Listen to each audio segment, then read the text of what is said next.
محسوس کر رہی تھی کہ کیونکہ میرا لباس ایسی محفل کے شان شان نہ تھا۔ بہرحال اس نے اپنے دوست سے میرا تعارف کروایا اور مجھے اس کے پاس ہی کرسی پر بٹھا دیا۔ مجھے شراب کا پیک پیش کیا گیا۔ میں نے تو انکار کیا، لیکن اس کے اصرار پر میں کچھ نرم ہو گئی، کیونکہ میں پسماندہ یا مغرور ہونے کا تاثر نہیں دینا چاہتی تھی۔ میں نے پیگ اپنے ہاتھ میں تھام لیا۔ اس کی کڑواہٹ کے باوجود 3 یا 4 پیگ ہی لیے۔ مجھے اپنا سر جلد ہی چکراتا ہوا محسوس ہونے لگا اور ساتھ ہی میں زیادہ باتونی اور زیادہ حشاش بشاش محسوس کرنے لگی۔ میں کھانے میں ہر کسی کے ساتھ شریک ہوئی۔ چند نوالے ایک میز سے اور چند دوسری میز سے اٹھائے اور مہکتی ہوئی پورے ہال میں گھومنے لگی۔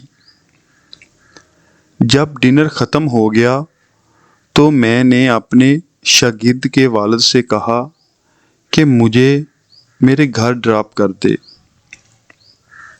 تو اس نے مجھے کچھ دیر انتظار کرنے کو کہا، کیونکہ بقول اس کا دوست مجھ سے علیحدگی میں کوئی بات کرنا چاہتا ہے۔ میں نے سوچا شاید اپنی بچی کی ٹیوشن فیس اور پڑھانے کے اوقات وغیرہ مقرر کرنا چاہتا ہوگا، اس لیے میں اس کے ساتھ اس کے کمرے میں چلی گئی۔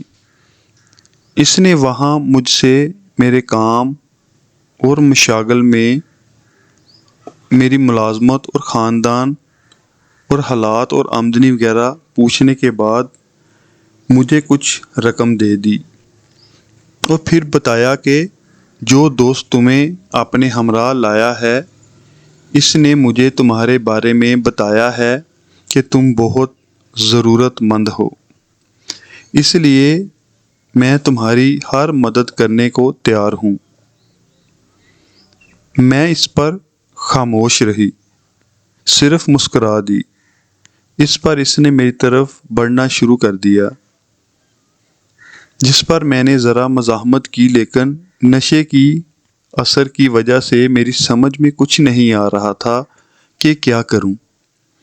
نشے نے دماغ کو معاف کر رکھا تھا، اس لیے معلوم نہیں تھا کہ اس کا نتیجہ کیا نکلے گا۔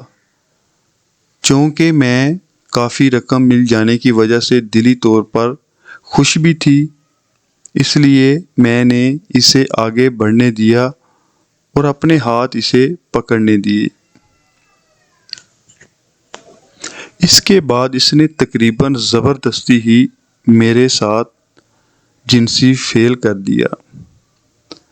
تاہم مجھے اعتراف ہے کہ یہ حرکت اتنی خوفناک اور درد پہنچانے والی نہ تھی جتنی کہ میں پہلے سمجھ رہی تھی۔ اپنے کپڑوں کو جھاڑ وار کر صاف کیا، بالوں کو سمیٹتی ہوئی باہر نکل آئی۔ باہر اس کا دوست جس نے اس پروگرام کو عملی جامہ پہنوایا تھا منتظر کھڑا تھا۔ وہ مجھے اس حالت میں دیکھ کر جھجک سی محسوس کرنے لگا، پھر راستے بھر کچھ کہے بغیر گاڑی چلاتا رہا اور مجھے گھر ڈراپ کر دیا۔ کانتی نے بعد ازاں بتایا کہ اس واقعات کے کئی روز بعد، یعنی کئی ناگے کر کے وہ اپنے شاگرد کو ٹیوشن پڑھانے کے لیے گئی۔ اس کے باپ نے مجھے فراغت کے بعد ٹھہرنے کے لیے کہا، جیسے کہ وہ کوئی بات کہنا چاہتا ہو۔ اپنی بیٹی کو اندر بھیج دینے کے بعد اس نے کہا کہ وہ اس کی مدد کرنا چاہتا ہے، اس سے اسے پیسے بھی ملیں گے بشرطیہ کہ وہ اس کی ہر بات مانتی رہے۔ کانتی نے پہلے غصے کا اظہار کر کے انکار کیا اور کہا اگر وہ ویسی ہی حرکت کرنا چاہتا ہے جیسی اس رات اس کے دوست نے کی تو مجھے اس کے تاثرات دیکھ کر اندازہ ہوا کہ انکار کیا تو ممکن ہے اس کی بیٹی کی ٹیوشن بھی ہاتھ سے نکل جائے۔ ابھی میں کچھ اور کہنے کی کوشش کر ہی رہی تھی، وہ بولا کہ اس کی بات نہ مانی گئی تو وہ اس رات والی بات اس کے والدین اور اسکول والوں کو بھی بتا سکتا ہے۔ اس طرح اسکول سے بھی چھٹی ہو جائے گی۔ اس دھمکی سے میری نظروں کے سامنے اپنے گھر کے دکھ مصیبتیں، نوکری سے قبل بہن بھائی کے غمگین چہرے گھوم گئے اور سنگ دل والدین کا رویہ بھی یاد آ گیا۔ میں نے سوچا کہ اگر سچ مچ ایسا ہو گیا تو اسکول میں بدنام ہونے کے علاوہ گھر سے بھی باہر پھینک دیا جاؤں گی۔ چنانچہ میں نے جھجکتے ہوئے کہا، اچھا جیسے آپ کی مرضی۔ اس طرح میں نے کال گرل کے طور پر کام شروع کر دیا۔ میرے اس سوال پر کہ کال گرل کے کام پہ بارے میں تمہارا رد عمل کیا ہے، اس نے جواب دیا کہ گاہکوں کے ساتھ پہلے چند تجربات تو کافی ناخوشگوار اور نفرت انگیز تھے، لیکن بعد میں اس کی احساسات کافی تبدیل ہو گئے۔ پھر بھی وہ ان حرکتوں کے مضحکہ خیز، بیہودہ، گندی اور واہیات باتیں سمجھتی تھی۔ میں اب بھی اسی اسکول میں پڑھا رہی ہوں اور میرے اس شخص کی بیٹی کے پرائیویٹ ٹیوشن بھی جاری ہے۔ مجھے اپنے امیر دوستوں کا کاروباری ساتھیوں کے ہاں لانا لے جانا اپنے ذمے لیا ہوا تھا۔ وہ ان دوستوں سے تجارتی فوائد حاصل کرتا اور مجھ سے خود جو حرکتیں کرتا، ان کے عوض الگ رقم دیتا تھا۔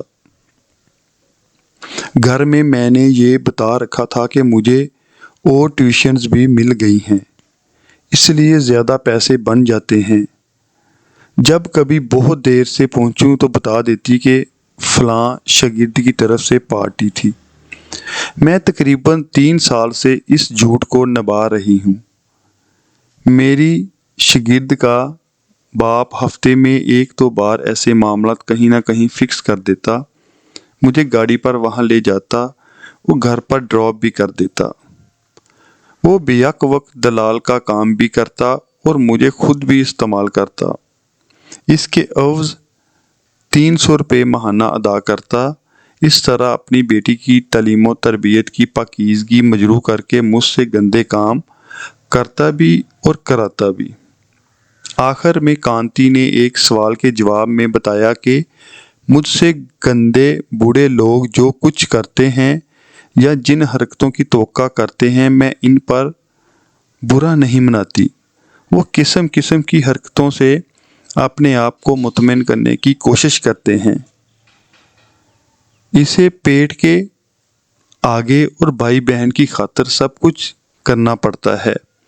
ان سے ملنے والے پیسوں سے روٹی، کپڑا اور چھوٹوں کی کانوینٹ کی تعلیم کے لیے فیس کا انتظام ہو جاتا ہے اور گھر سے طویل غیر حاضریوں سے اس مکروہ ماحول سے بھی نجات ملتی رہی جو اس کی آنٹی نے پیدا کر رکھا ہے۔ اپنے مستقبل کے منصوبوں کا ذکر کرتے ہوئے اس نے کہا، بھی ہر شخص کی بیٹی کی طرح اچھے مرد سے شادی کر کے اپنا گھر بسانا چاہتی ہوں، لیکن 6-7 سال تک اس پیشے کو ترک نہیں کر سکتی، کیونکہ بھائی کو اس کے قدموں پہ کھڑا کرنا ہے اور بہن کو بہنا بھی میری ہی ذمہ داری ہے۔ میں یقیناً برے کام کو برا سمجھتی ہوں اور کوئی آبرومندانہ کام کر کے زندگی گزارنے کی متمنی نہیں ہوں، لیکن چونکہ محلی حالات اور اپنی زندگی کی کمی کے باعث اس سائیڈ بزنس کو کیسے ترک کر سکوں، تاہم مجھے یقین نہیں کہ میری شادی ہو سکے گی۔ مجھے اپنے گھر اور اپنے بچے نصیب ہوں گے۔ یہ خفیہ زندگی آخر شکار ہو کر رہتی ہے کون، اور ایسی باتیں معلوم ہونے کے بعد مجھے اپنی بیوی بنائے گا۔